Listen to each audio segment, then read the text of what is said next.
Entonces déjenme rápidamente reinterpretar un poquito lo que hicimos la vez pasada, nada más para que lo tengamos bien claro, ¿no? Entonces, la vez pasada... Ay, perdón. Entonces...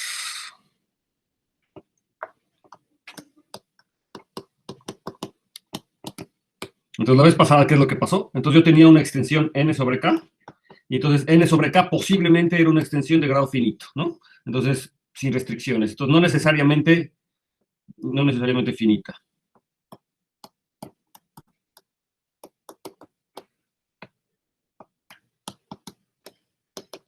No la pongo de grado infinito porque esto también se cumple para las extensiones finitas en particular. Entonces, era no necesariamente finita. Y entonces teníamos el grupo de Galois, ¿verdad? De n sobre k, que es el grupo de Galois y n sobre k. Lo que sí estoy suponiendo es que esta extensión es de Galois. ¿Sí? Entonces, tengo una extensión de Galois. Y entonces me tomo el grupo de Galois de n sobre k. Y entonces, una cosa que sí hay que tomar en cuenta es el conjunto de las extensiones intermedias, que era el conjunto n, los puntos k. ¿Verdad? Y el conjunto de las extensiones intermedias, pues yo tengo aquí n y yo tengo aquí k, y entonces yo tengo aquí l. Es una extensión intermedia de algún grado, ¿verdad? Y de hecho, yo lo que sí me gustaría de repente considerar es cuando el grado de aquí de la extensión, sí es finito. O sea, cuando el grado de l sobre k sí es una extensión finita. ¿Todo bien? Veo a Daniel trabado, no sé si se trabó. Ok. Estas eran las extensiones que están aquí. Entonces, una de las cosas que siempre sí hay que considerar es que esta extensión de aquí sí es de Galois, independientemente si L sobre K puede ser o no de Galois, ¿de acuerdo? L sobre K podría ser no de Galois. ¿Sí? Ok, gracias. Ahora a ver qué está pasando. ¿Alguien está comentando algo? Déjame poner el chat, porque veo que alguien está comentando algo y no los veo yo. Ustedes el comentario. Hola a todos los demás. ¿Pueden oír al profe? Sí, sí. ¿Tú, Raúl, no me puedes escuchar todavía? Ok, bueno. Entonces, esta es la extensión, ¿verdad? Y esta extensión es finita. Entonces, si esta extensión es finita, L sobre K, entonces la extensión N sobre L, esa sí es de Galois siempre, porque la normalidad sí se preserva por arriba, pero no por abajo, ¿de acuerdo? Entonces, N sigue siendo una extensión normal de L, que sea separable, eso seguro, ¿verdad? Las extensiones separables se comportan muy bien en los subcampos intermedios. La normalidad no se comporta bien abajo, o sea, L sobre K podría ser que no sea normal, aunque N es una extensión normal de K, L sobre K puede ser que no sea una extensión normal de K. Pero lo que sí es seguro es que n sigue siendo una extensión normal de L. Eso no importa, la normalidad de n sí se preserva. Y entonces n sobre L sigue siendo una extensión de Galois. Y entonces en ese sentido, el comentario que yo les había dicho la vez pasada, que de hecho sí tiene sentido que n sobre L se llame Gal, ¿no? Le había puesto automorfismo porque de repente me entró la confusión, pero esta es la extensión de n sobre L. Y esta sí es una extensión de Galois. Esta sí tiene sentido. La que no es tan claro sería esta, ¿no? O sea, G de L sobre K. Esta no es claro que sea una extensión de Galois, ¿verdad? Esta es la que más bien debería de llamarse automorfismos de L sobre K, porque esta es la que no es claro que sea una extensión de Galois. ¿Sí? Será una extensión de Galois cuando L sea una extensión normal. Si L no es una extensión normal, y de hecho yo no puedo garantizar que L sea normal. Yo sé que L sobre K es separable, pero no puedo garantizar si me tomo nada más una extensión así, cualquiera finita, que sea una extensión normal. ¿Ok? Esa es una cosa. Ahora, la otra cosa que quería comentar es que nosotros vimos, ¿verdad?, que el grupo de Galois, en el caso de la situación de campos finitos, ¿se acuerdan la construcción que estábamos haciendo? Yo me había tomado una torre de campos, K0, luego K1, y así, etcétera, ¿verdad? Eran estos campos, todos estos campos se construían donde K0 era el campo finito, con P elementos, y todas estas extensiones estaban de alguna forma metidas en la cerradura algebraica de K, ¿verdad? Eran extensiones de la cerradura algebraica de K, pero la cerradura algebraica es un campo muy grande, entonces lo que yo me tomaba N era la unión de estos Ks, ¿verdad? De los Ks. Este es un subcampo nuevamente de la cerradura algebraica, pero no es la cerradura algebraica. Eso es un campo con una particularidad aquí. Pero entonces este n que está aquí construido es una extensión de Galois, ¿verdad? Entonces n sobre k es el Galois, o sea, sí cumple. No es difícil ver que es de Galois, es separable, es normal, es fácil verlo. El que sea separable es más o menos rápido porque se está construyendo a partir de extensiones finitas y la normalidad es por la construcción de estos campos, ¿no? Que de hecho son campos de descomposición de un polinomio por ahí, ¿no? Hay un polinomio que los construimos, vimos que satisfacían el polinomio x a la p a la l, a la LI menos X, ¿no? ¿Sí se acuerdan? O sea, el KI, en cierta forma, es el campo de descomposición, no sé cómo ponerlo, es el campo de descomposición del polinomio XP a la LI menos X, ¿no? Es el campo de descomposición, no sé cómo llamar, es el campo de descomposición de ese polinomio. Justamente está formado por las raíces de ese polinomio. Entonces es claramente una extensión normal. Entonces eso demuestra que cada una de estas extensiones son normales y entonces la unión de todos los campos es... A ver, ¿alguien más quiere entrar a clase? Alex, sí. Ok. Entonces esta extensión era, era una extensión de Galois.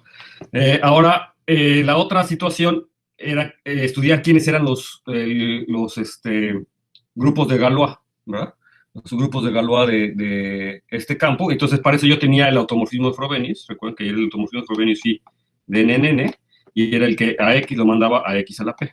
¿Sí? Y entonces, de hecho, cualquier extensión finita, en particular estos KIs, cumplen con la propiedad que el grupo de Galois,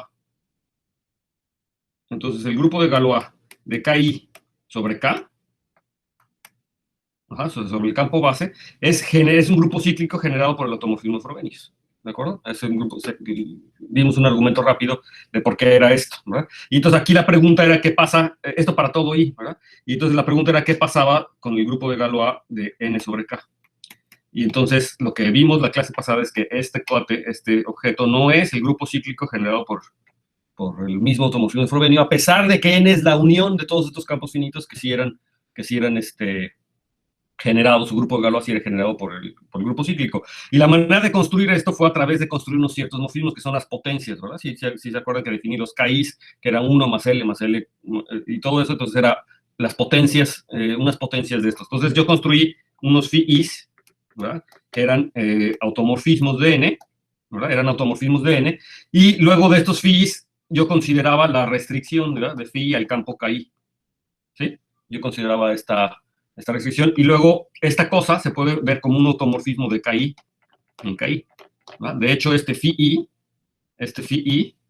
resulta ser un elemento en el grupo de Galois, de hecho no phi estrictamente, sino phi restringido a KI, resulta ser un elemento en el grupo de Galois del KI sobre K. ¿Sí? Sí, era un elemento del grupo de Galois de este KI sobre K. Ahora, muy bien, eso es lo que teníamos. Y la propiedad interesante que cumplían estos objetos era que si yo me tomaba phi más 1 y lo restringía al KI, al K-décimo campo, coincidía con el phi restringido al KI. Sí, es como una familia. Aunque el phi más 1 lo pueda yo restringir realmente al campo KI más 1. Eso, de hecho, el phi lo puedo restringir a todos los campos. En particular, lo podría restringir al campo KI más 1. Y esa es la observación que quiero que vean. Entonces, yo aquí tengo el grupo de Galois de N sobre K. ¿De acuerdo? Ahí está el grupo de Galois de N sobre K. Y aquí abajo voy a poner los grupos de Galois, los respectivos grupos de Galois de KI sobre K, pero también voy a poner pues, los que siguen. Me voy a imaginar que tengo todos los demás de KI más 1 sobre K y todos los que siguen, ¿no? Y entonces de aquí para acá tengo el morfismo de restricción, ¿verdad? O sea, aunque no es exactamente restricción, bueno, sí es el morfismo de restricción. ¿Qué es lo que está pasando aquí? Que si me tomo un morfismo aquí phi, por ejemplo, el phi-i, ¿verdad? El phi-i lo estoy mandando aquí a phi-i restringido a la KI, ¿verdad? Entonces, estaba bien definido este morfismo, pero este morfismo lo tengo para todos, para cada I, ¿de acuerdo? Y entonces yo tengo que este phi lo estoy restringiendo para cada uno de ellos. Y la noción de compatibilidad que les hablé, en realidad yo tengo también un morfismo de aquí para acá. ¿Por qué? Déjenme ponerlo en azul para ser congruente. Si yo tengo un automorfismo cualquiera, sí, de KI más 1 a KI más 1, nuevamente, este automorfismo lo podría restringir al campo KI, porque recuerden que KI más 1 es un campo más grande que KI, ¿de acuerdo? Lo podría restringir, ¿de acuerdo? ¿Sí? De hecho, eso lo podría hacer para cualquiera, y eso me estoy basando en que KI es una extensión normal. Pero, de hecho, como ni siquiera me interesa para todos, en particular, o sea, para no meterme en estas cosas de normalidad, para que vean que para el caso que yo lo construí se cumple, pero se cumpliría en general, porque los KI son normales. Pero para el caso general, yo lo que tengo aquí sería phi-i restringido a KI más 1, o phi más 1. Phi más 1 restringido a KI más 1. ¿Verdad? Ese es el morfismo que está aquí. Ahora, este morfismo yo lo puedo restringir, pero a KI. Entonces, lo que yo tendría es que ahora phi más 1 restringido a KI más 1, ahora lo voy a restringir a KI. ¿De acuerdo?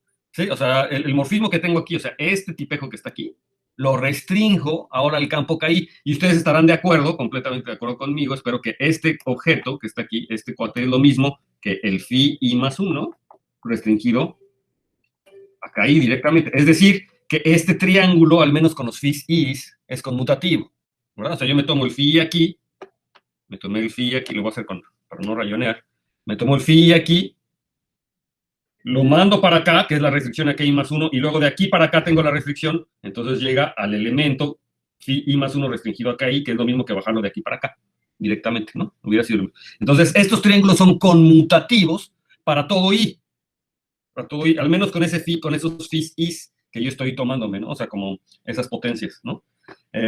Y para todos los phis. Entonces, lo que está pasando es que yo estoy construyendo una sucesión compatible.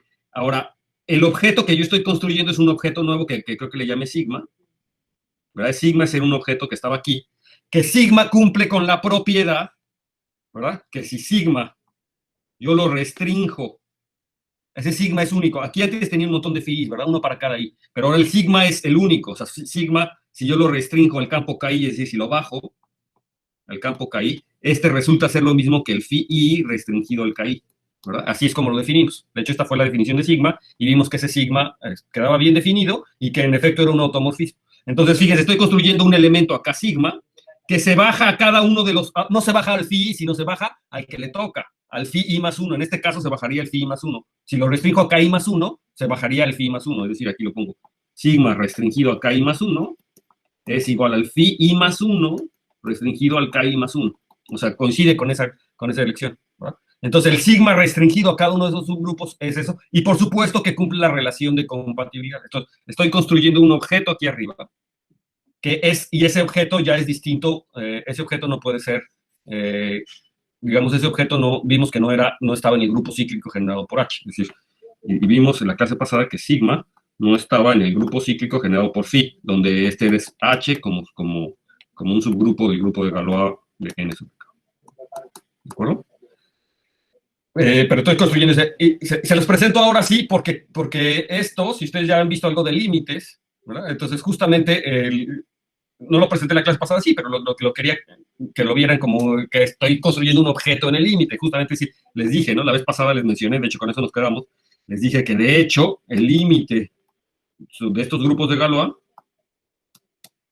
con estas extensiones finitas, ¿verdad? Con las L del grupo de Galois, pues debería de ser, de hecho, isomorfo al grupo de Galois de N sobre K, donde el límite me estoy tomando sobre los elementos, sobre las L's, ¿verdad? Las L's están tomadas en esta látiz, ¿verdad? Que recuerden que los elementos de la látiz estas son los subcampos intermedios de grado finito, ¿no?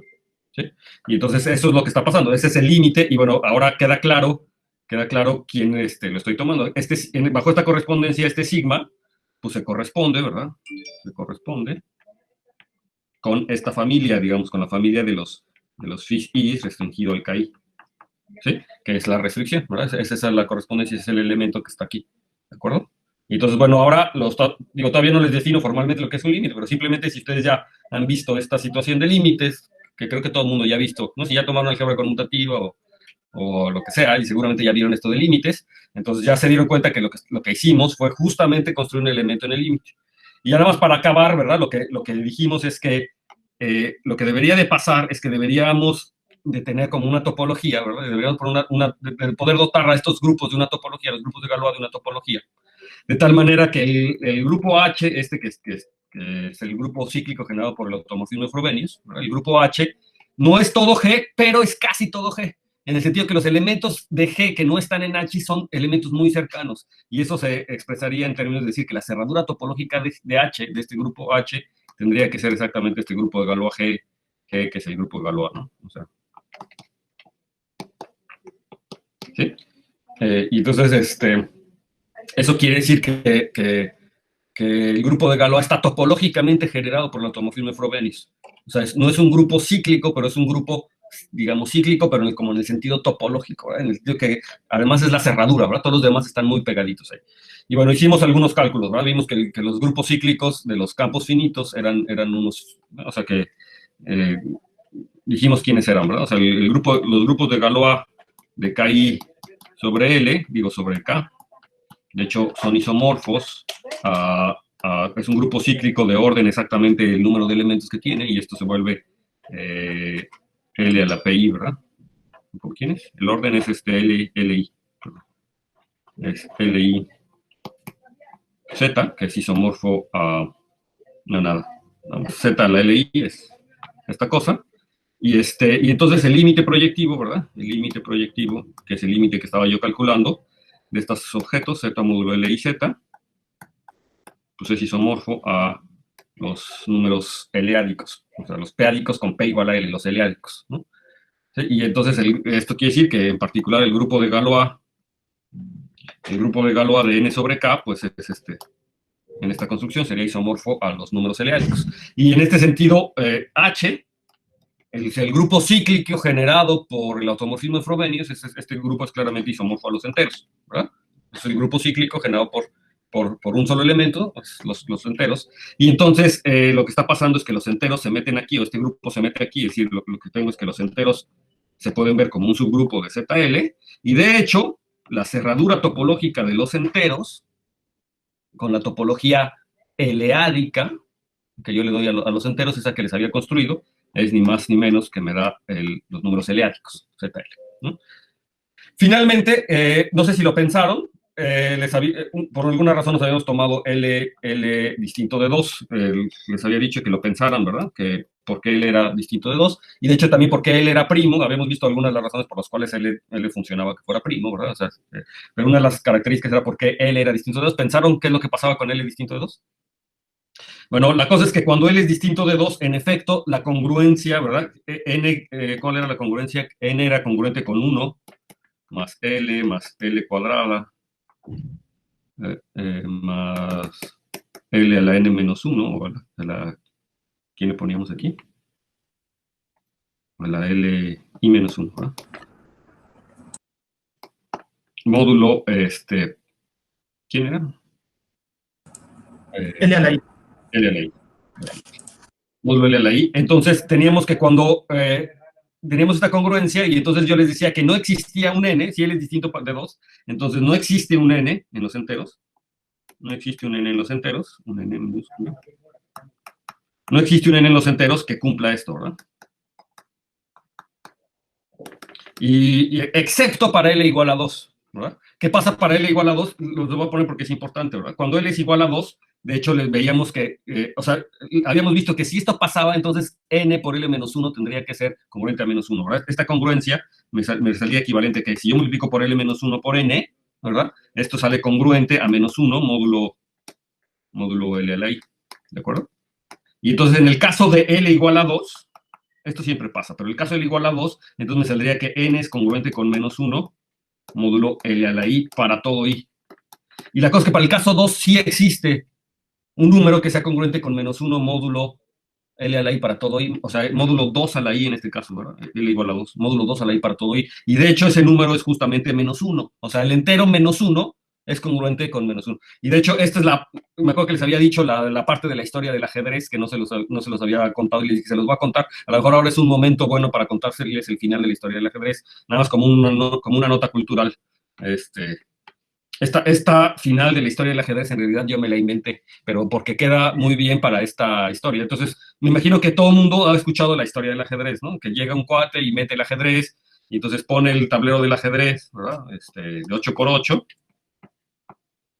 8x8, ¿verdad? Un tablero de 8x8, y entonces en paga, ¿verdad? El rey le dice, pídeme lo que quieras para pagarte este gran invento que hiciste el juego del ajedrez, y el otro cuate, el mendigo, no sé cómo se sepa la historia, el mendigo que inventó el ajedrez dijo, no, está bien, así, ya cállate, y el rey insistió, no, sí, te pago lo que quieras, lo que tú me pidas. Y entonces el otro cuate le dijo, bueno, pues quiero que para la primera casilla me pongas un grano de maíz o de arroz o lo que quieran, para la segunda me pongas 2 granos de arroz y luego la tercera me pongas 4, etcétera, etcétera, al grado que, bueno, pues al final tendría 2 a la... ¿Cuántos granos de arroz tendría aquí? Tendría 2 a la 63, ¿no? Sí, porque hay 64 casillas, entonces tendría 2 a la 63. Y entonces el rey se le hizo, ay, qué modesto eres, amigo mío, consíganle lo que me pide el arroz, y además, como tan barato lo que me estás pidiendo, además te voy a dejar que te cases con mi hija, ¿no? No sé, una historia así. Entonces, ustedes saben que pues este cálculo no era tan inocente, ¿verdad? Porque esa es la suma geométrica, 2 a la 63, que como ustedes saben, este es 2 a la 64 menos 1, ¿verdad? Y resulta que si ustedes calculan cuánto es 2 a la 64 menos 1, resulta que el número de granos de arroz que se necesita para poder satisfacer eso rebasa por mucho la producción de arroz en todo el mundo actualmente en más de un año, no sé, una brutalidad, es una cantidad de arroz que por supuesto un reino no podría tener, o sea, es un número enorme, y pues entonces cuando llegaron los trabajadores del rey le dijeron, es que no nos alcanza, ¿no? Ya estuvimos contando todo el arroz que tenemos y nos alcanza. Y el rey, no, pues, ¿cómo no nos va a alcanzar? ¿No? O sea, pídanle al reino vecino. Y de todas maneras se acabaron lo del reino vecino y no les alcanzaba, ¿no? Y entonces, pues ya era una cantidad de dinero y una cantidad de arroz que no podía pagar el rey. Entonces el rey estaba en bancarrota y entonces, como ya había ofrecido y era una cosa, que se hizo pública, entonces pues el mendigo se casó con la esposa y pasó a ser el nuevo rey. Esa es, digamos que más o menos la historia original, pero el final alterno es que los reyes, ¿verdad? Pues tienen a sus matemáticos, ¿no? Tienen a sus matemáticos ahí de cabecera, y entonces el matemático en la cabecera, antes de que el rey se deprimiera y entregara el reino, le dijo, ¿qué onda, rey? Ofrécele un trato mejor.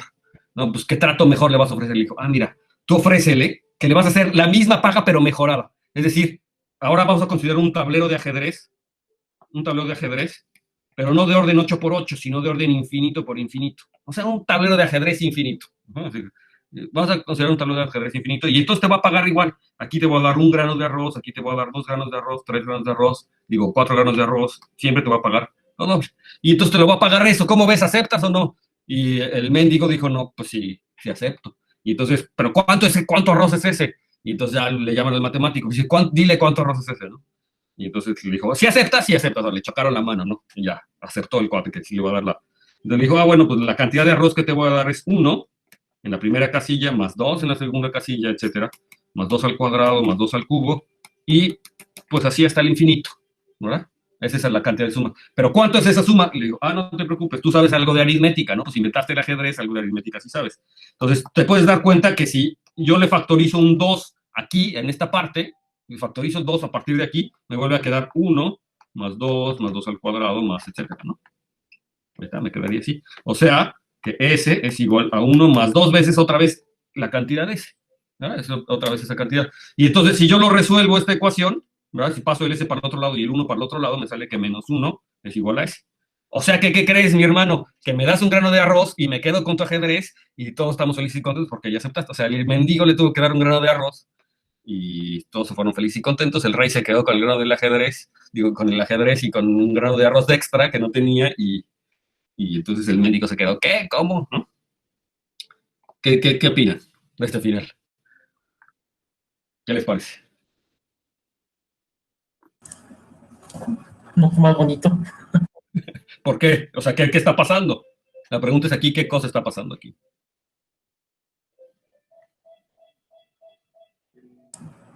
O sea, pues me imagino que pues trucazo, ¿no? Pero no me acuerdo bien de análisis, pero creo que las cosas, este tipo de factorización y cosas así, tienen que cumplir ciertas propiedades, una serie para que puedas hacerlas, ¿no? No me acuerdo qué tanto le piden. Tiene que ser absolutamente convergente, ¿no? Para que se pueda factorizar así. Una de las primeras objeciones que pone la gente es que, bueno, pues primero la serie tendría que ser convergente. Y aunque sea convergente, entonces sería la siguiente observación de Daniel. Aunque sea convergente, de todas maneras no puedo hacer factorizaciones como se me dé la gana. Si fuera absolutamente convergente, entonces a lo mejor sí podría hacer este tipo de arreglos y factorizaciones. Pero de entrada, ¿verdad? La primera objeción es que dices, pues es que esta serie no es convergente. Ahora yo les pregunto, ¿están seguros que no es convergente? En la norma euclidiana no, en otra norma dosádica quizás sí. En el valor absoluto usual, esta cosa no es convergente. Pero son sumas de números enteros, ¿verdad? O sea, yo estoy sumando 1 más 2 más 4, son sumas de números enteros. ¿Por qué razón tengo que escoger la suma euclidiana? Son números enteros, ¿no? ¿Por qué tengo que escoger el valor absoluto euclidiano, quiere decir? Son números enteros. Hay otros valores absolutos. En particular está el valor absoluto dosádico.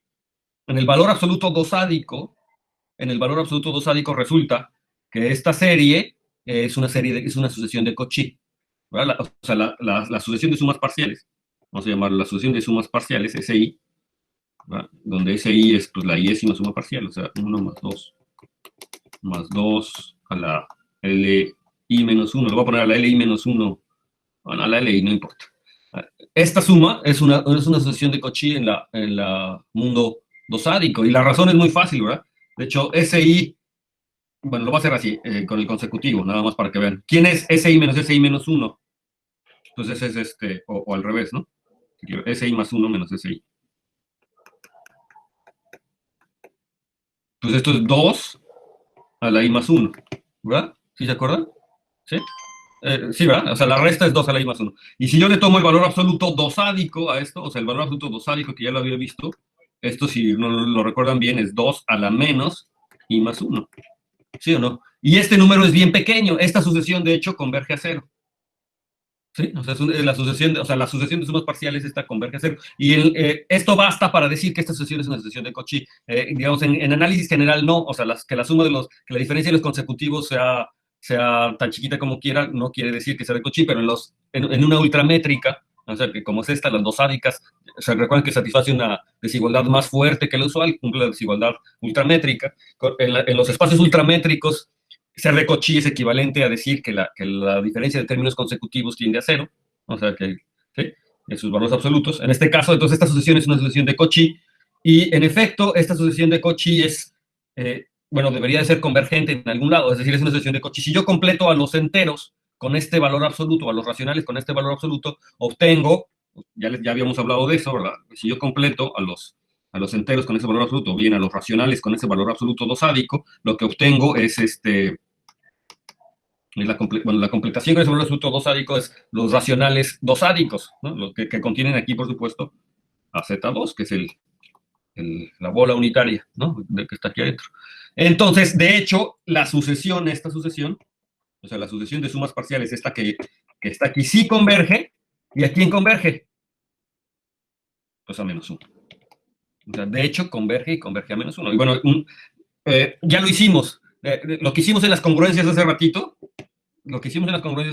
que vimos que n, que si existía un entero n de tal manera que cumpliera que fuera 1 más 2, yo había puesto L, pero recuerden que aquí L es 2, ¿no?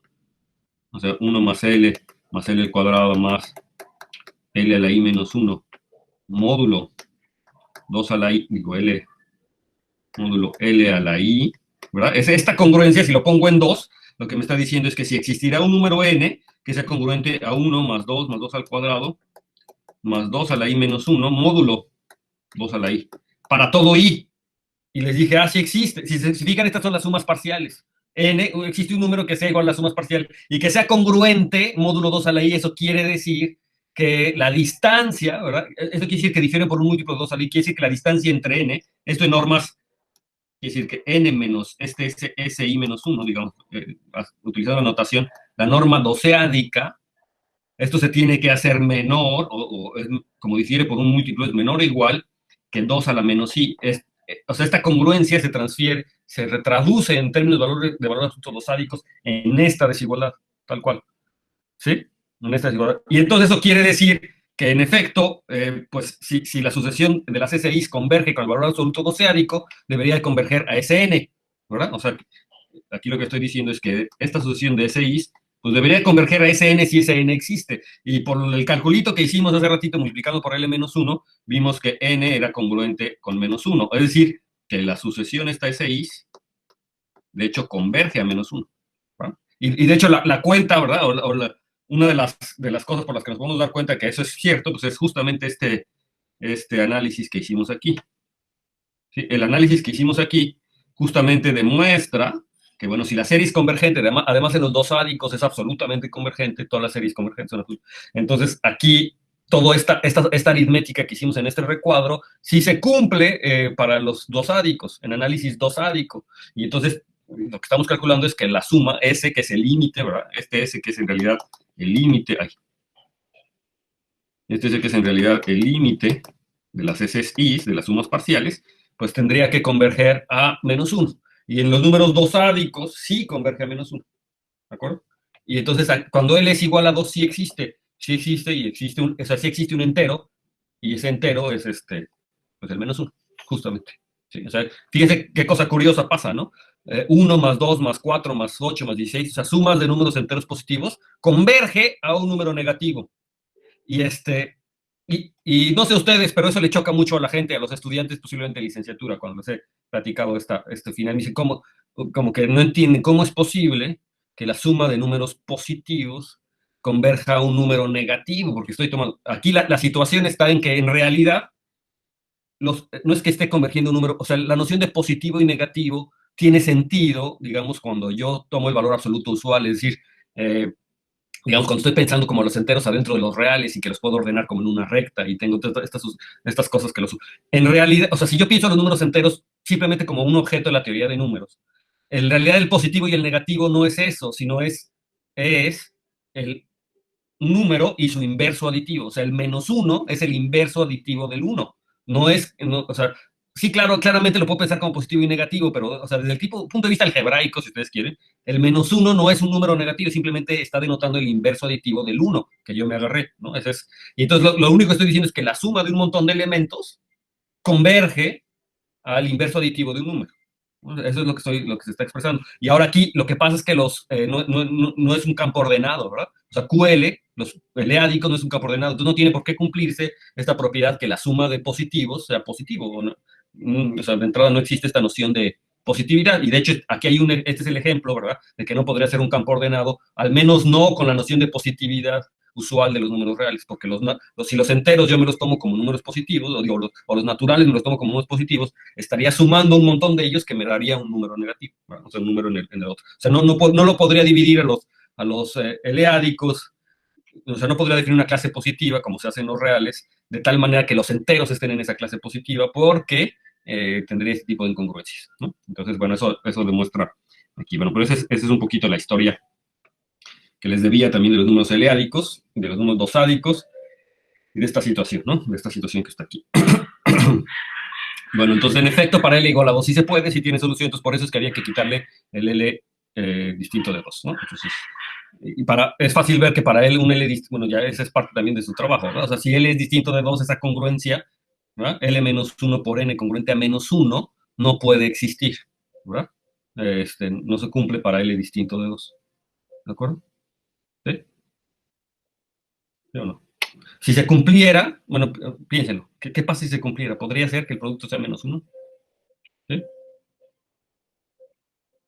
Ustedes van a ver que no. Ok.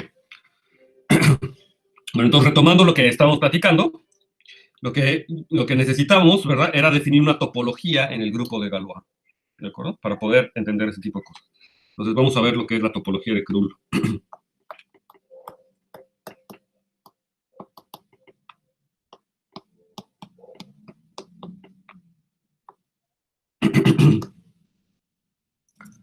Ay, qué calor está haciendo aquí.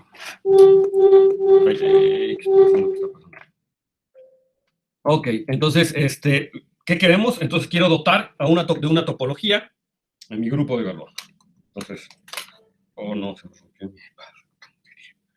Ok. Entonces, sea, nuevamente, como hace rato, sea G el grupo de Galois de una extensión n sobre k, donde n es una extensión de Galois. N sobre k, Galois. ¿Ok? Y no digo nada sobre el orden, digo, posiblemente es una extensión infinita. ¿Sí? Entonces, vamos a definir un nuevo conjunto. Entonces, sea S, voy a anotar por S, es igual al conjunto de las Gs de n sobre L. O sea, estas son nuevamente extensiones de Galois, pero de tal manera que L sobre K, ahora sí voy a tomarme que el grado de L sobre K sea finito, y además voy a considerar a L normal. O sea, L, además de ser una extensión intermedia, o sea, que está en la látiz de intermedias, entonces le voy a decir que L es normal. ¿Ok? Y entonces, que L sea normal, entonces ya es normal sobre K, ¿verdad? Entonces, eso ya me dice que en particular, si G era una extensión de Galois, entonces L sobre K también tendría que ser una extensión de Galois, ¿de acuerdo? Entonces me estoy tomando, aunque ahora que lo pienso, a lo mejor ni siquiera necesito pedirle a N No, sí, N sí tiene que ser de Galois, sí, claro. Entonces, N de Galois. Estaba pensando que a lo mejor no necesitaba pedirle que N fuera de Galois, pero no, sí. Vamos a hacerlo así. Ahorita pensamos si necesito realmente que N sea de Galois. Tengo la impresión que sí, pero bueno. La cosa es así, ¿no? Entonces, lo que vamos a definir, para definir la topología, como G es un grupo, entonces ustedes saben que para definir una topología me bastaría definir quiénes son los abiertos alrededor del 1, ¿verdad? ¿Sí? Entonces yo voy a definir, vamos a decir que S, o sea, la topología de Krull, de G,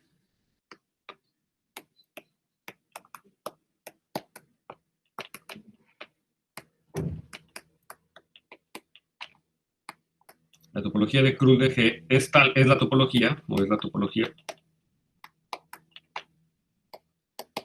con base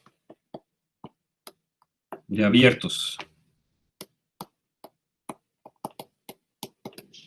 del 1. Recuerden que el 1 en realidad es la función identidad, no sé, 1 que es la función identidad de n, ¿verdad? Que es el automorfismo de n en n, ¿verdad? Justamente el conjunto S.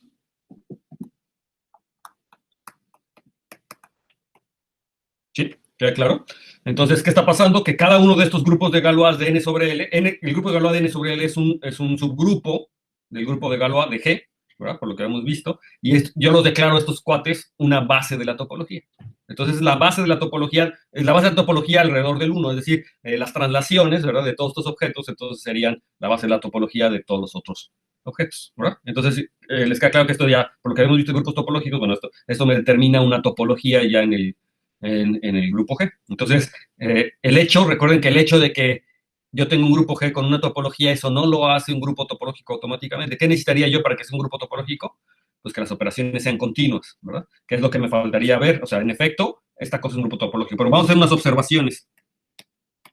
observaciones pertinentes. Entonces, si yo, por ejemplo, me tomo B igual a uno de estos grupos, ¿sí? Entonces, lo que es inmediato, bueno, B por supuesto es una vecindad del 1, ¿verdad? Es una vecindad del 1, pero una cosa inmediata que yo puedo observar es que B inverso es igual a B. O sea, es decir, estas vecindades, o sea, estas bases de la topología, están cumpliendo la propiedad, esta que les decía que cumplen los grupos, las vecindades de la unidad, ¿verdad? Que existe una vecindad simétrica. Pero cuando es un subgrupo, claramente los inversos, o sea, el invertir a los elementos vuelve a ser el mismo grupo, ¿verdad? Es un automorfismo. El inverso, de hecho, es una operación de grupo. Y entonces me queda que B a la menos 1 vuelve a ser igual a B. O sea, que estas vecindades de la unidad, del 1, pues son simétricas en ese sentido. ¿Sí? Una pregunta. Sí. Entonces, no es para entender rápido. S es la base de abiertos que contiene el 1. Todo Exacto. S. Exacto. No parte de ese, no. Solo todo completo. Todo ese, o sea, cada elemento de ese es un abierto, o sea, las vecindades básicas del 1, o que generan topología alrededor del 1, son estos grupos G de N sobre L, ¿no? O sea, esos son, cada uno de estos de estos grupos de Galois de N sobre L sería un abierto básico alrededor del 1. Y entonces la topología son uniones e intersecciones de estos objetos, ¿verdad? O sea, es la topología generada por estos elementos, ¿no? Sería una base de la topología. Quiere decir que puede haber más abiertos, ¿no? No nada más estos, pero todos los abiertos pueden ser generados por uniones de intersecciones de estos objetos, uniones de intersecciones finitas de estos objetos, ¿no? Uniones infinitas de intersecciones finitas de estos objetos, bueno, lo que es una base de la topología, ¿sí? Pero recuerden que todas las cuestiones de continuidad y etcétera, etcétera, se pueden medir a partir de los elementos básicos de la topología, como en los espacios métricos. Bueno, entonces, en particular, yo tengo esta situación. O sea, que como es un subgrupo, entonces el inverso vuelve a ser B. Entonces, estos elementos básicos de la topología ya cumplen esa propiedad. ¿Sí? Entonces, a ver, aquí un ejercicio respecto a esta nueva definición, es que si n sobre k es una extensión finita, entonces la topología de Krull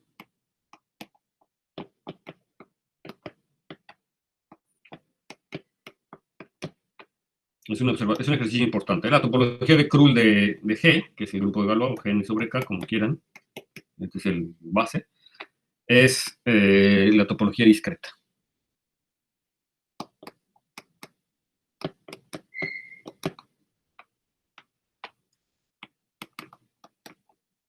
Eso quiere decir que la topología de Krull en el caso finito no me dice nada. o sea, no me aporta nada, nada en el caso que la extensión sea realmente finita. Es decir, cuando yo tengo un grupo finito, la topología que yo le estoy dando para que se haga, ¿se acuerdan, no? Siempre que tengo un grupo finito se puede ver como un grupo topológico si al grupo le doy la topología discreta. Entonces, pues sí, es un grupo topológico, pero bueno, es la topología lo interesante, la topología discreta, entonces no pasa nada, ¿de acuerdo? Bueno, eso es importante tenerlo en cuenta, porque el teorema de la teoría de Galois general, ¿verdad? En términos de grupos topológicos, pues para el caso finito, pues recupera justamente la teoría usual, ¿no? La teoría de Galois. Aunque este es un ejercicio, ver que la topología me da la topología discreta. Es decir, que cualquier conjunto es abierto, ¿verdad? La otra observación, esto más bien no es una observación, otra observación, es que, ¿qué quiere decir que dos objetos estén más o menos cercanos con esta topología de Galois? ¿Qué quiere decir que dos objetos estén cercanos, ¿verdad? O sea, vamos a ver, sigma y tau están contenidos en este grupo. Son cercanos. O sea, ¿qué quiere decir que dos objetos sean cercanos? Pues, por ejemplo, que uno esté en una vecindad del otro, ¿no? O sea, la noción así como intuitiva es que, bueno, si yo me tomo una bolita posiblemente pequeña alrededor de un punto, pues el otro caiga ahí adentro, ¿no? O sea, que tenga una noción como de cercanía. Entonces, esto lo podría decir algo así, espero que estén de acuerdo. Si, por ejemplo, tau está contenido, si se ve bien, estoy escribiendo muy pequeño. Si tau está contenido en un abierto básico alrededor de sigma. ¿Cómo es un abierto básico alrededor de sigma? Pues sería sigma de NL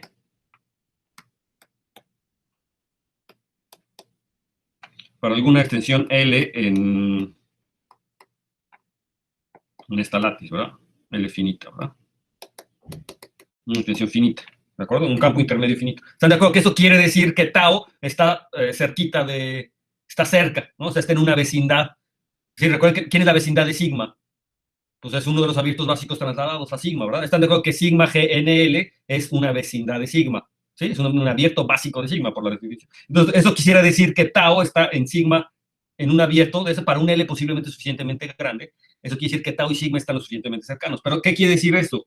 O sea, ¿qué implica eso? Pues eso implica que si yo multiplico por el inverso, entonces quiere decir que sigma a la menos 1, por la izquierda, ¿verdad? Sigma a la menos 1 por tau, está contenido en este grupo. ¿Sí? Y que esté contenido en este grupo por definición, lo que quiere decir es que sigma restringido a L, o sea, que sigma a la menos 1 por tau es la identidad en L. Pero eso quiere decir que sigma restringido a L es igual a tau restringido a L. ¿Sí? ¿Sí ven? Entonces, el hecho de decir que dos de estos automorfismos son cercanos es equivalente a decir que existe una extensión de K, que queda una subextensión que queda dentro de N, de tal manera que la restricción de ese sigma a ese subcampo, a una extensión finita, a ese subcampo, son iguales, ¿no? Entonces, esa es como la noción de cercanía, que tiene como sentido, ¿verdad? O sea, yo tengo una noción de cercanía, entonces, ¿qué quieres? Entonces, ahora fíjense lo que está pasando en el ejemplo anterior. Yo quiero que los elementos de la cerradura pues, estén lo suficientemente cerca del conjunto. Es eso, los elementos de la cerradura son los puntos de acumulación, los puntos límites, ¿verdad? Pegados ahí. Y bueno, la noción de cercanía es esta, ¿verdad? O sea, como que van a coincidir en algún suficientemente cercano. Bueno, ¿qué quiere decir que dos elementos están cercanos? Pues que coinciden en un campo, en una extensión suficientemente grande, posiblemente. ¿De acuerdo? Entonces, bueno, esa era la observación, digo, es para tener idea de lo que me está diciendo la topología, y ahora sí viene la proposición buena. La proposición buena, y la proposición buena quiere decir que, como antes, sea n sobre k, Galois,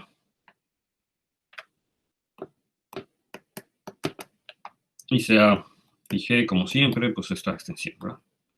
G de n sobre k. Entonces, G con la topología de Krull, la voy a poner con Krull, ¿sí? O sea, con la topología de Krull, es un grupo topológico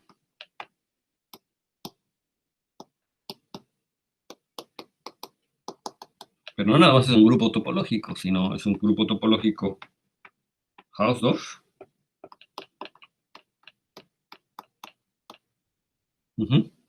Compacto.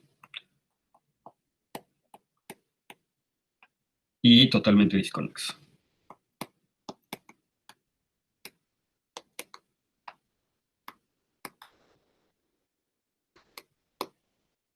¿Ok? Entonces, fíjense la importancia, ¿no? O sea, esto ya me hace... Me está diciendo que no es cualquier grupo topológico, es un grupo Hausdorff. Afortunadamente ya tenemos herramientas para ver que esto pasa, ¿verdad? Que es un grupo Hausdorff, que es un grupo topológico, etcétera. A ver, ¿qué tendría que ver para que sea un grupo topológico? Lo primero es que ver que es un grupo topológico. Entonces hay que ver que las operaciones, ¿verdad? El producto es continuo. Este es el producto. ¿Cómo lo habíamos llamado? P, ¿verdad? Creo que lo habíamos llamado P. ¿Quién me dice en unas pocas palabras por qué esta es continua casi trivialmente?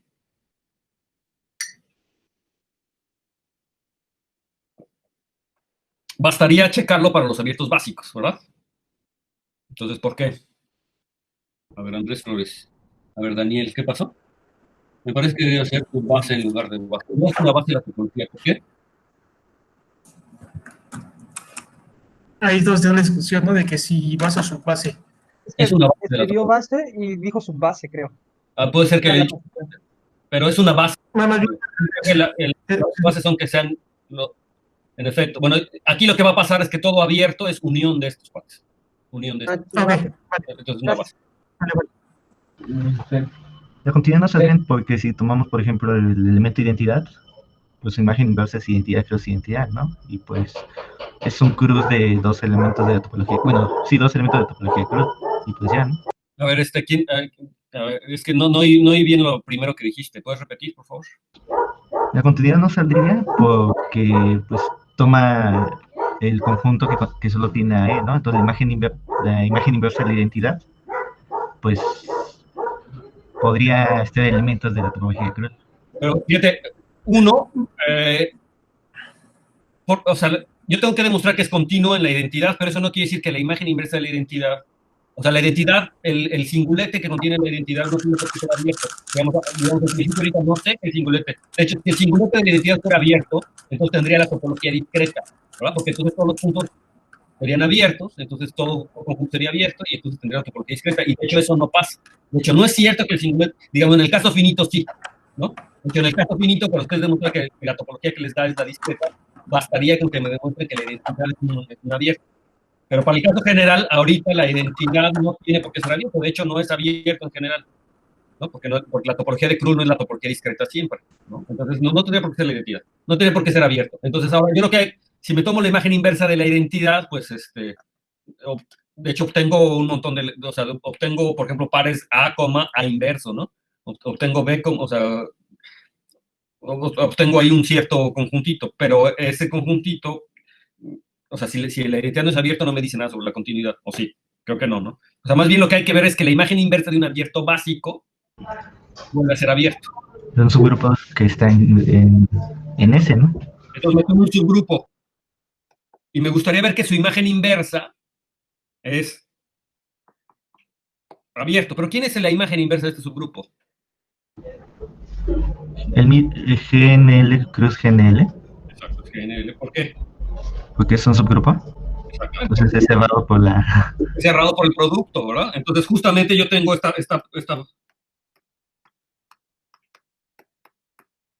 yo tengo que la multiplicación aquí es la misma que la que estaba teniendo allá abajo, ¿verdad? Tengo que la imagen inversa,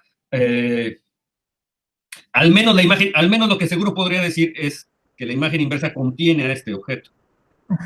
¿Verdad? Sí, pero de hecho no es, ¿no?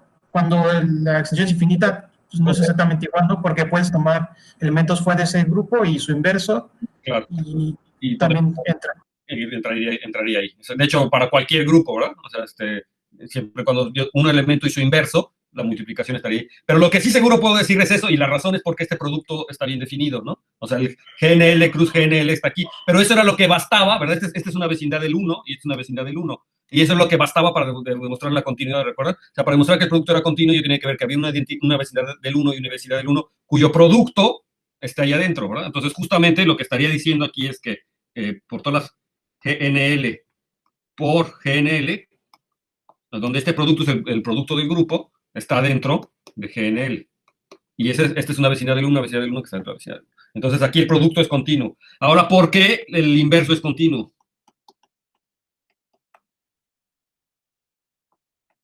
La función de inverso, ¿verdad? La de GAG es continuo. Pues ahora sí es trivial, ¿verdad? Exactamente, ¿no? Ahora sí que GNL es la vecindad, el inverso, pues justamente la observación que les había puesto. Esto vuelve a ser GNL. ¿Sí? Que es nuevamente una vista. Entonces, ¿qué es un grupo topológico? Done. Ahora es un grupo topológico. Entonces, perfecto. Ahora quiero ver qué G es Hausdorff. Entonces, recuerden que para ver qué es Hausdorff me bastaría demostrar que el singulete de la identidad cerrado. exacto. Entonces basta demostrar que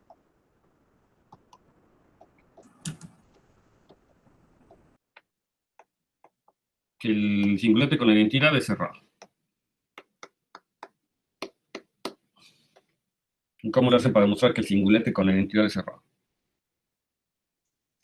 Bueno, lo podrían demostrar directamente también, ¿no? Pero bueno, vamos a tratar de utilizar lo que ya sabemos. Entonces, ¿qué es lo que tendría que hacer para ver que la identidad no es cerrado? Pues ver que su complemento es abierto, por ejemplo, ¿no? Entonces, para ver que su complemento es abierto, pues me tengo que tomar un sigma distinto de la identidad y entonces ver que existe un abierto que se queda completamente ahí, pero entonces tendría que escoger a un abierto, o sea, lo que me gustaría es entonces ahora, no sé si lo ubican en el dibujito, no sé, lo voy a poner aquí en el dibujito, aquí está el 1 y aquí está sigma. Entonces, para describir que hay un abierto aquí, que contiene y que, o sea, que se queda completamente dentro en el complemento, por las propiedades, ¿verdad? Es decir, esto bastaría que yo encontrara, más bien, un abierto alrededor del 1, ¿no? Que no contiene sigma, ¿verdad? Porque ese lo traslado a sigma y ese sería el abierto, ¿verdad? ¿Sí? Entonces, la pregunta, y estos abiertos, pues yo los conozco bien, son de la forma GNL.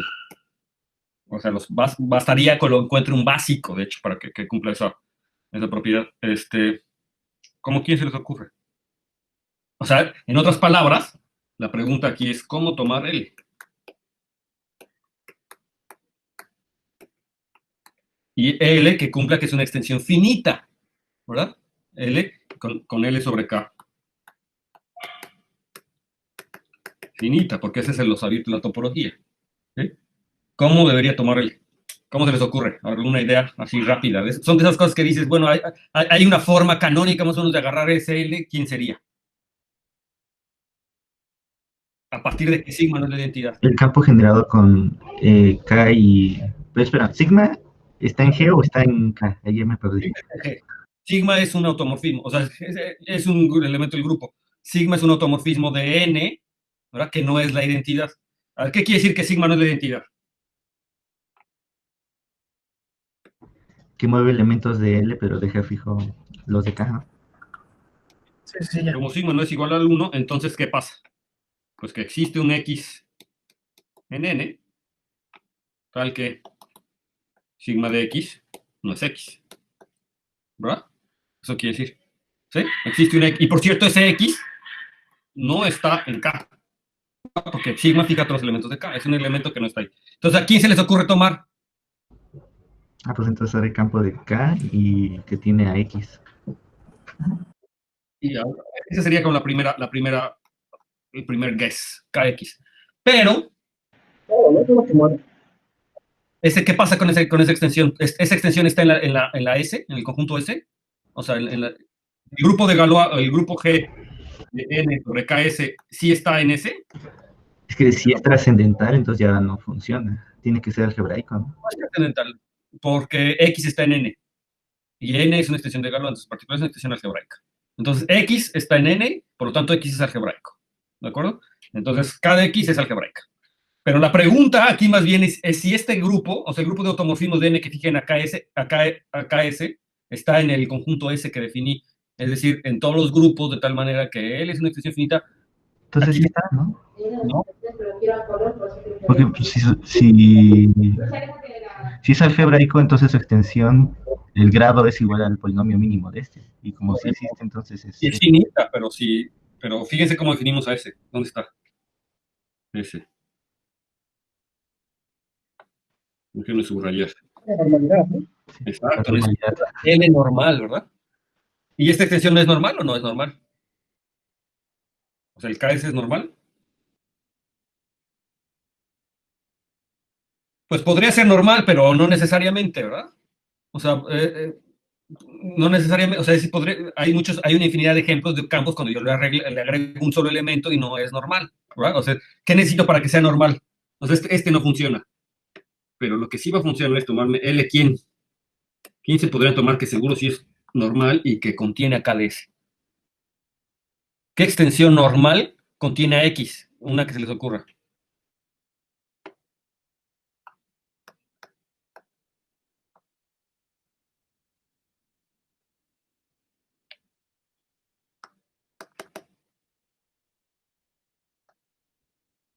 No sé. Para ponerle la variable. O sea, me tomo el polinomio mínimo de X. ¿De acuerdo? X es algebraico, tiene un polinomio mínimo. Ahí está, ¿verdad? Es el polinomio mínimo. Y entonces me puedo tomar, es el polinomio mínimo sobre K, claramente, ¿verdad? Ahora me tomo el campo de descomposición del polinomio mínimo. Ese campo de descomposición es una extensión normal y es una extensión finita, ¿sí? Porque es algebraico, ¿sí? O sea, este cote sí está en el conjunto, es decir, sí cumple con las propiedades que quería. O sea, ahora sí me digo en el grupo de Galois de n sobre L, este sí está en el conjunto S, ¿verdad? Porque ahora esta es una extensión normal, ¿de acuerdo? Y ahora la pregunta, ok, perfecto. El 1 está contenido aquí, ¿sí o no? Es una vecindad del 1, sí. La pregunta es, ¿sigma está contenido aquí? O sea, sí o no. O sea, me gustaría que sigma no estuviera, pero ¿sí o no? ¿Qué pasa si sigma, o sea, está aquí o no? No está porque mueve a X, ¿no? ¿Qué? Pues como mueve a X no debería de estar, ¿no? No está. No está. X está en L, ¿no? Ah, ups, sí. X está contenido en L. Sí, pero me mandó. Y sigma de, si ven, X está en L es el campo de descomposición del polinomio mínimo de X, o sea, es X está en L. Pero sigma de X no es X. Entonces sigma no está, no fija L, ¿verdad? Entonces sigma no está. Entonces la respuesta es que sigma no está aquí. ¿Sí? Y ahora, entonces, sigma por G en L. Ahora la pregunta es, ¿será que la identidad está aquí? Este es un abierto, ¿vale? Es un abierto. Es un abierto que contiene sigma. Y ahora la pregunta es, ¿será que la identidad está ahí? No, ¿verdad? No está. Porque son simétricas las vecindades, no es cierto, ¿verdad? Si estuviera ahí, eso quisiera decir que sigma por tau sería igual la identidad para algún tau, la composición, ¿verdad? Pero eso implicaría que en particular sigma sería igual a la inverso de tau, donde tau está aquí, ¿verdad? Entonces este estaría también aquí en GNL, pero ya habíamos visto que no pasa, ¿no? Eso no pasa. ¿Sí? Y entonces no está, y entonces eso quiere decir que este cuate se queda completamente en el complemento del 1. Entonces, por lo tanto, pues lo que queríamos, ¿verdad? Por lo tanto es Hausdorff. Por lo tanto, el 1 es cerrado. Y por lo tanto es Hausdorff, ¿ya? Por lo tanto, GT2. Ya para no escribir en la otra página, ¿sí? Ahí, esto. Bueno, es importante hacer estas cuentitas alguna vez en la vida. Se los iba a dejar como ejercicio, pero es importante hacerlo alguna vez en la vida porque pues ve uno cómo está utilizando ya las propiedades de grupos topológicos y lo que vimos en la vez pasada y la situación. Ahora, Hausdorff, ya. Ahora, ¿cómo veo que es compacto?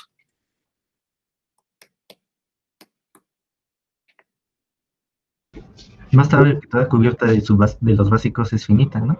Podríamos verlo así, pero a ver, deberían intentarlo hacerlo así. A mí yo lo pensé un ratito y no vi claramente cómo hacerlo para hacerlo.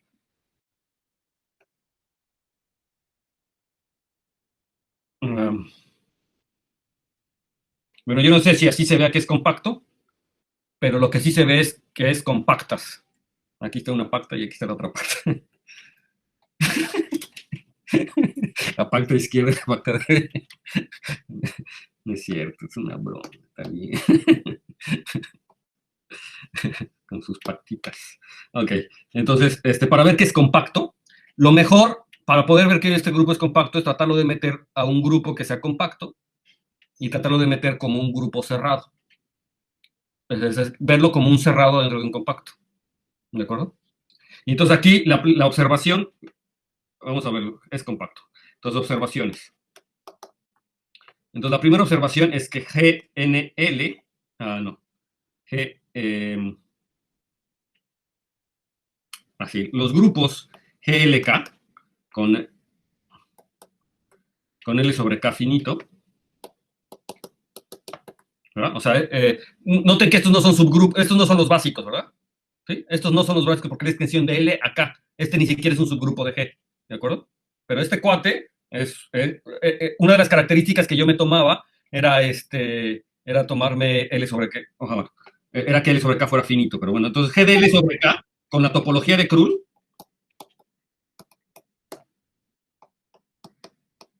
¿Cómo es con la topología de Krull? Discreto, ¿no? Es discreto, ¿verdad? Es la observación que habíamos visto, era discreto. Pero en particular, si es discreto, ¿cómo es? También es compacto porque tiene un número infinito de elementos, ¿no? Exacto. Entonces es compacto, ¿de acuerdo? Sí, este seguramente es compacto.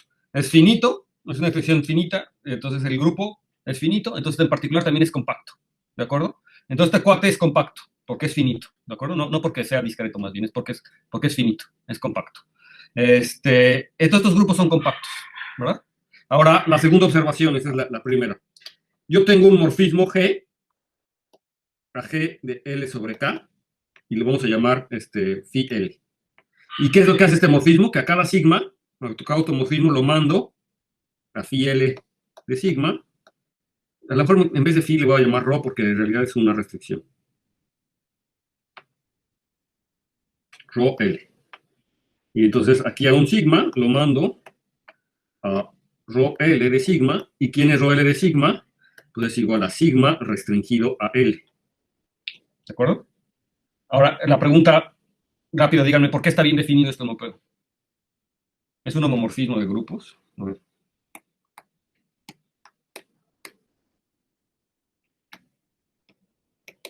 Y de hecho es un homomorfismo continuo. ¿Por qué?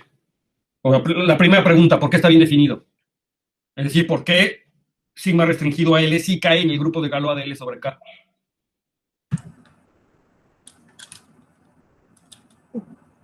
Para, O sea, sí ven, ¿no? La situación. Yo tengo aquí N, aquí está K, ¿no? Tengo N en N, y aquí está sigma. Y luego, por abajo, pues tengo un L. ¿Sí? Es un subcampo. Aquí fue todo L, ¿no? En particular a todo K, ¿no? A ver, yo tengo aquí la inclusión. Y entonces, si yo sigma lo restringo a L, pues en principio la imagen tendría que ir a N, ¿no? Pero yo digo que en el pastel, que de hecho la restricción sí se viene para acá. ¿Por qué? Ahí está ya casi. porque lo estás tomando normal. Exactamente, porque él es normal, esta es una de las propiedades de normalidad, ¿verdad? Si es un campo normal, entonces cualquier automorfismo se restringe bonito a L, es decir, sigma de L es igual a L, ¿verdad? Entonces, yo sé que sigma de L es igual a L, pues L es normal. ¿De acuerdo? Es una de las propiedades de normalidad, ¿recuerdan? ¿No? Que eso quiere decir que una extensión sea normal. Si no lo recuerdan, no importa. Toda extensión normal finita es el campo de descomposición de un polinomio o de un conjunto de polinomios. Y eso quiere decir que las raíces las permuta. Cualquier automorfismo permuta las raíces. Entonces manda una raíz a otra raíz del mismo polinomio. Y entonces eso quiere decir que cuando me voy a L, me lo vuelve a mandar a otra vez al campo de descomposición de ese mismo polinomio. O sea, se queda fijo. De hecho, sería una de las demostraciones. Entonces, eso quiere decir que entonces sí es un homomorfismo, o sea, está bien definido. ¿Qué es un homomorfismo de grupos? Es trivial, ¿verdad? Porque es un, ¿sí? Sí, es la composición. Ahora, lo interesante aquí es ver por qué es continuo. ¿Cuándo un homomorfismo de grupos es continuo? ¿Se acuerdan? Habíamos visto una propiedad de continuidad de homomorfismos de grupos. Cuando es continuo en la identidad, ¿no? Cuando es continuo en la identidad, y entonces para eso me bastaba ver que el kernel era... ¿Sí, no? Que es abierto. Abierto y cerrado en este caso. Hay que ver que el kernel es abierto. Sí, cierto que eso basta. Bueno, si es continuo, entonces el kernel es abierto. A ver qué dice esa proposición. ¿Tienen las notas por ahí a la mano? Lo que les había dicho, yo digo que teníamos una proposición, déjenme lo busco. La topología de Krull, no, a ver, aquí tenemos una proposición que me dice cuándo un homomorfismo es continuo. Si es continuo en la identidad, por supuesto, pero yo digo que para ver que es continuo en la identidad, basta ver... A ver si sí es cierto, o le estoy diciendo una mentira. Un grupo, y sumamos esta cosa, entonces luego los homomorfismos derechos. Un grupo topológico es Hausdorff y solamente la identidad es cerrada. Recordemos que una función de espacio topológico es abierta, demuestra que esta cosa... Casi estoy seguro que yo vi una proposición. Ajá. Si un homomorfismo contiene entre grupos topológicos con E cerrado, por ejemplo. Entonces el kernel es un subgrupo normal cerrado. Ajá. Es decir, la proposición 3.16 de mis notas dice, pi de G aquí un homomorfismo de grupos. Entonces pi es continuo si es continuo en la identidad. Eso lo habíamos visto. Y yo no veo... Ajá. Ok, eso es lo que hay que ver. Ajá. Era un ejercicio para ustedes, creo ese. Ok. Entonces sea pi un homomorfismo continuo suprayectivo y H el kernel. Sí, no es eso. No, ok. Entonces, más bien, lo que hay que ver es eso, ¿no? Entonces hay que ver que este es continuo. Y para ver que es continuo, pues hay que ver que la imagen inversa de cualquier abierto es abierto. Ajá. Entonces, a ver, díganme quién es. Sí, es eso lo que quería. Entonces, vamos a tomarnos un abierto. Y de hecho, bastaría tomarlo un abierto básico de G de L sobre K. Entonces, es un abierto básico. Entonces, ¿cómo es U? ¿Cómo es U? Pues G es un G de L sobre quién. Ah, pero de hecho, espérense. Es que es discreto, ¿no? Pero el hecho de que sea discreto ya lo hace continuo, no. No, más bien sí tenemos que ver que el kernel es abierto de fuerzas, ¿no? Hay que ver que el kernel es abierto, sí. Que el kernel es abierto es muy fácil. ¿Pero eso basta? Sí, porque eso hace la continuidad en E. Exacto, sí. En general, sea discreto o no, si el kernel es Es por eso. abierto, estoy tomando una vecindad. Como la topología discreta, entonces bastaría ver que es continua en la identidad, pero la identidad sí es abierta porque es la topología discreta, ¿verdad? Entonces ahora sí ya tiene sentido que la imagen inversa de la identidad sería abierta. De hecho, de cualquier conjunto, hay que ver que la imagen inversa de cualquier conjunto es abierta. Pero bueno, de hecho, sí. A lo mejor esta demostración que estoy haciendo ahorita es un poquito más ilustrativa, pero sí es cierto, ¿no? Bastaría ver, vamos a hacerlo por dos partes. A ver, primero, ¿quién es el kernel? ¿Quién me dice quién es el kernel de Fiel? Para que vean rápidamente que sí es un abierto. ¿Quién es el kernel de Fiel? ¿Quién es? Por definición, ¿quién es? Sería el conjunto de todos los automorfismos que ¿qué? Que dejan fijo a L, ¿no? Exactamente. Entonces GNL, ¿sí lo ven? Trivialmente el kernel es phi en L, es el conjunto de todos los automorfismos de N que dejan fijo a L, porque cuando restringo la identidad se hace la identidad de phi en L y este es abierto. Entonces, trivialmente es abierto. De hecho, esto es interesante porque entonces tengo esta sucesión exacta, ¿verdad? O sea, yo tengo G, y luego tengo G, K sobre L, y tengo aquí el 1, es su proyectivo, y luego aquí tengo GNL, tengo esta cosa, y aquí tengo que esta asociación es exacta, ¿de acuerdo? Y de hecho, en particular, voy a tener que G módulo GNL es isomorfo a GKL. Ahora, ¿quién me dice nada más por qué este morfismo es su proyectivo? O sea, ¿por qué todo automorfismo de K que me deja fijo a L se puede extender a un automorfismo de G?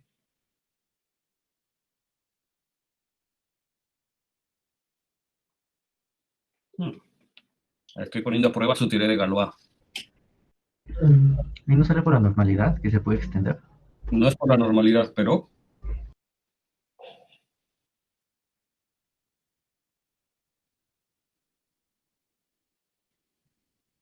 ¿O sí es por la normalidad? No, es por la... Aquí es al revés, chavos. Es L sobre K. O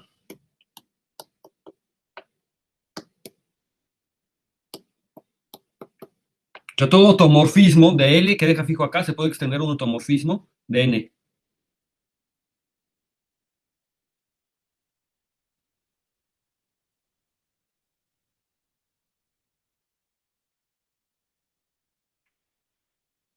Eso es porque n es de Galois, es separable en particular.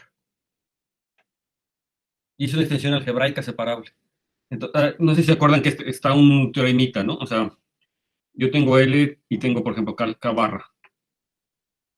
Y aquí tengo K, ¿no? Entonces, si yo tengo aquí LL, entonces se extiende un automorfismo de L a K barra. Entonces, cualquier extensión algebraica, de hecho, si yo me tomo cualquier extensión algebraica de L, este automorfismo, que es el mismo que irme a dar la vuelta, se extiende para acá. ¿Sí? ¿Sí o no? ¿Eso por separabilidad? Bueno, de hecho, es porque es una extensión algebraica, básicamente.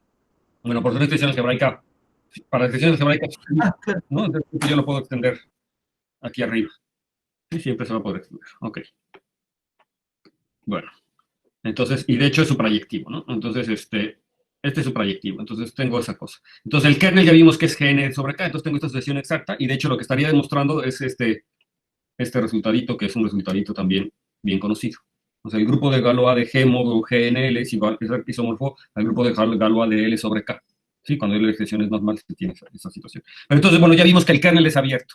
Y eso ya implica, ¿verdad? Que cualquier, eso ya implicaría la continuidad, porque cualquier abierto es unión de estos cuotas, de esos cuates, y la imagen inversa se comporta bien con las uniones, y entonces serían las translaciones de esos abiertitos que están ahí.